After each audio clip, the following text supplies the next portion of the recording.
在老祖面前都只能乖乖。顶峰武王，这不是秦武王你？这才老朽生平得罪的是我苏小友，可惜你二人回去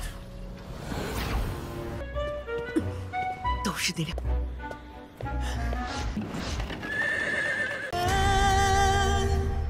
Halo guys, welcome back to KD Universe.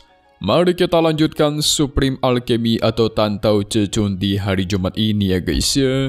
Dimana di part ini kita semua bakal melihat Peitian bakal ketemu dengan leluhur keluarga Cao. Wah, apakah bakal terjadi pertarungan di sini? Penasaran kan? Kalau kita melihat part sebelumnya, kita sudah menyaksikan Peitian menghajar ayahnya Qinrong sampai membuatnya babak belur. Gak cuma itu, Qinrong dipaksa keluar untuk menjelaskan apa maksudnya ini. Gak lama dari itu, Qiao Er dan ayahnya pun datang guys. Melihat adanya Qiao Er, Qinrong menegaskan dia tidak suka lagi kepada kakaknya Peitian. Soalnya keluarga Su itu tidak sederajat anggapannya. Membuat Peitian murka menghajar mereka guys. Sampai-sampai mereka bertekad melaporkan kejadian ini kepada leluhurnya yang ingin datang. Wow. So, maka dari itu, kita pun masuk ke intro ya guys ya.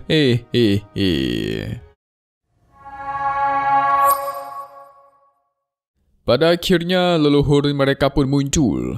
Mereka langsung memberikan hormat. Qinrong dan ayahnya juga melakukan hal yang sama, sekaligus memperkenalkan nama guys. Karena mereka berdua kagum dengan sang leluhur, tapi beda sama Peitian. Dia malah santai-santai aja tuh. Qiao Er memulai dramanya guys, menangis ke pelukan sang leluhur, lalu mengadu ada seseorang yang sudah mengganggu dia. Dia meminta tolong kepada si leluhur untuk membalaskan perbuatan mereka itu. Sang leluhur yang mendengarnya langsung emosi, ingin menghajar siapapun yang sudah berani mengganggu cucunya.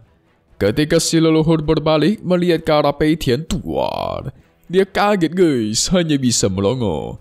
Kalau kalian lupakan, leluhur ini adalah leluhur klan Qin yang dulunya suka banget sama Peitian.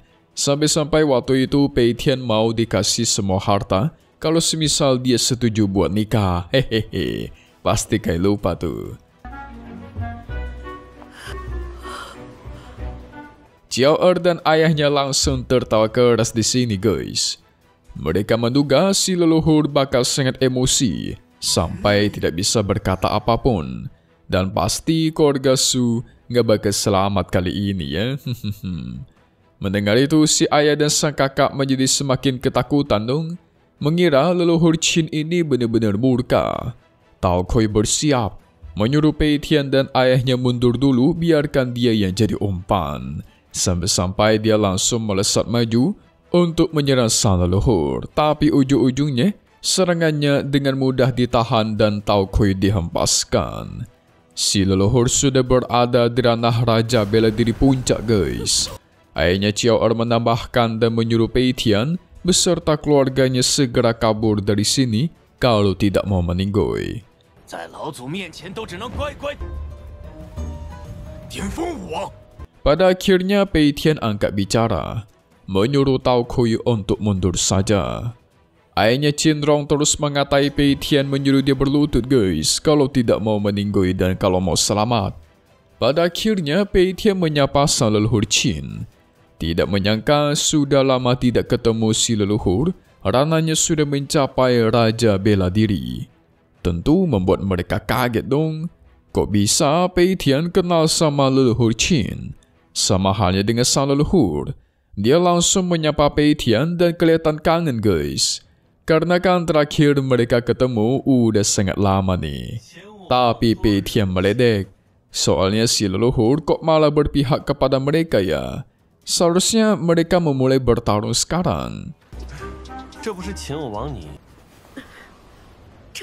Nah, disinilah lucunya guys. Si leluhur berbalik, bertanya siapakah yang sudah berani menyinggung Peitian dia. Udah nganggap milik dia aja nih. Semua orang tentu kaget dong, apalagi Tao Kui. Menambahkan dramanya dengan mengadu Katanya mereka ingin melenyapkan Pei Tian dari muka bumi. Membuat si leluhur jadi murka guys. Ayahnya Chiao Er berlutut memohon ampun dan minta maaf. Si ayah juga mengatakan kalau semua ini bermula gara-gara pernikahan putrinya. Jadi keluarga Cao sudah menggunakan kekuatan sang leluhur untuk mengancam. Jelas si leluhur kaget dong dan emosi kepada Qinrong beserta sang ayah. Saking kesalnya, dia melepaskan ayahnya Chiao Er beserta juga Qinrong guys. Tindakan mereka udah kelewatan. Dia paling gak suka kepada orang yang berubah-ubah kata-katanya setiap saat.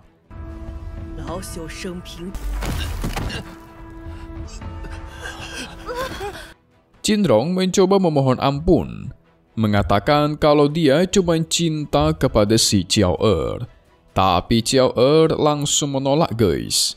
Alhasil Qinrong pun berlutut kepada si kakaknya, memohon kepada si kakak untuk membantunya dan berjanji akan menikahi dia. Tapi sayang, semuanya udah telat nih. Sang kakak keburu emosi juga sama dia guys, dan memutuskan hubungan mereka berdua. Alhasil ayahnya Qinrong pun turun tangan, berlutut memohon kepada sang leluhur agar melepaskan anaknya. Bahkan dia berjanji enggak bakal pernah mengulangi kesalahannya sama. Tapi si leluhur masih nggak mau guys. Karena jika mereka menyinggung dirinya sendiri, maka kemungkinan si leluhur bakal memaafkan mereka. Tapi mereka sekarang malah menyinggung orang yang salah, yaitu kekasihnya Pei Tian.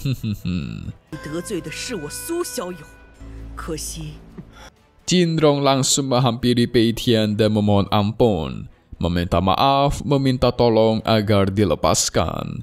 Tapi sayang sekali ya, Lord Pei Tian tidak mau guys. Si ayah yang mengerti maksudnya Pei Tian akhirnya mencoba hal lain dengan menghampiri Qinrong dan ingin menghajarnya. Awalnya sih dia sempat ragu ya menghajar anak sendiri. Tapi demi keselamatan, sang ayah pun menghajar Qinrong, membuat kultivasinya diturunkan. Sampai-sampai dia dibuat pingsan guys. Setelah itu sang ayah memohon kepada Pei Tian agar dia dilepaskan, dan cara itu berhasil. Pei Tian memaafkan mereka dan menyuruh mereka segera pergi dari sini. Si leluhur lagi-lagi mengatakan agar Chiao Er dan ayahnya kembali merenungkan kesalahan, dan akhirnya mereka pun pergi dari sana.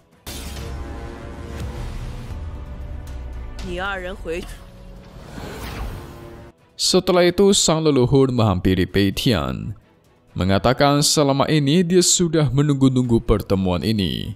Tapi Pei Tian juga langsung bilang guys, kalau dia sebenarnya pengen pergi ke wilayah timur. Takut dia pengen dinikahin lagi sama si nenek-nenek. Hahaha. Sampai dia berjanji akan mencarikan kristal es yang bagus buat sang leluhur nanti, dan dia pun pamit pergi. Melihat itu, leluhur Qin auto sedih dong. Kemungkinan Pei Tian bersikap dingin seperti itu dikarenakan masalah ini. Dia mikirnya kayak gitu guys. Alhasil dia memutuskan untuk memberikan pelajaran kepada Qinrong dan juga Chiao Er. Aduh, makin panjang aja nih. Singkat cerita, tepatnya di tengah perjalanan, sang kakak terlihat sangat sedih dan murung. Pei Tian yang menyadarinya langsung menghampirinya dan mencoba menenangkannya. Soalnya kan dia nggak jadi nikah guys. Dan baru tahu kalau calon pengantinnya itu orang jahat. Jadi wajar aja terpukul ya kan. Sang kakak berterima kasih kepada Pei Tian karena sudah peduli.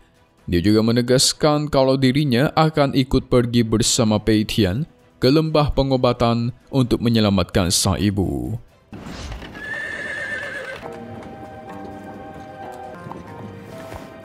Singkat cerita, mereka sampai ke kota Ye. Baru aja sampai, tiba-tiba ada seseorang yang meminta tolong kepada Pei Tian. Ternyata itu adalah pemimpin kota Ye guys. Dia kelihatan sedang terluka parah dan terjatuh lemas. Jelas Pei Tian langsung menghampirinya dong. Ternyata ada seorang asasin pembantai yang baru menyerangnya tadi malam guys. Dan sekarang tubuhnya pun diracuni. Membuat si ayah dan sang kakak jadi panik. Pei Tian yang menyaksikannya tidak tinggal diam, mengajak pemimpin kota Ye agar masuk ke dalam rumahnya terlebih dahulu dan nanti akan dia murnikan racunnya. Wah, kira-kira siapa nih yang berani-beraninya mengirimkan seorang assassin ke pemimpin kota Ye?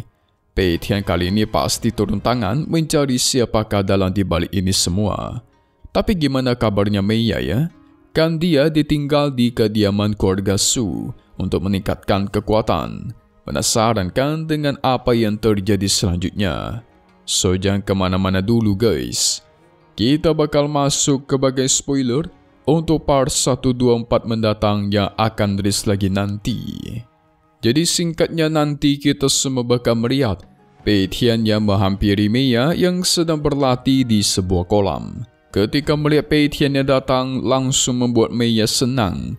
Pei Tian memuji dia karena ranahnya bisa ditingkatkan dengan cepat. Mia malu-malu guys, beralasan kolam inilah yang terlalu bagus. Apakah kolam ini memang sesakti itu? Kita tunggu lagi di part 124 Supreme Alchemy Tantau Cecun. Satu hal yang pasti, cuma di sini ya guys ya, KD Universe. Thank you buat kalian sudah nonton dan selalu support channel Mimin. Semoga kalian semua sehat selalu. Memang pamit undur diri dulu. Kita bakal ketemu lagi di video-video selanjutnya. Oke kalau gitu, see you guys.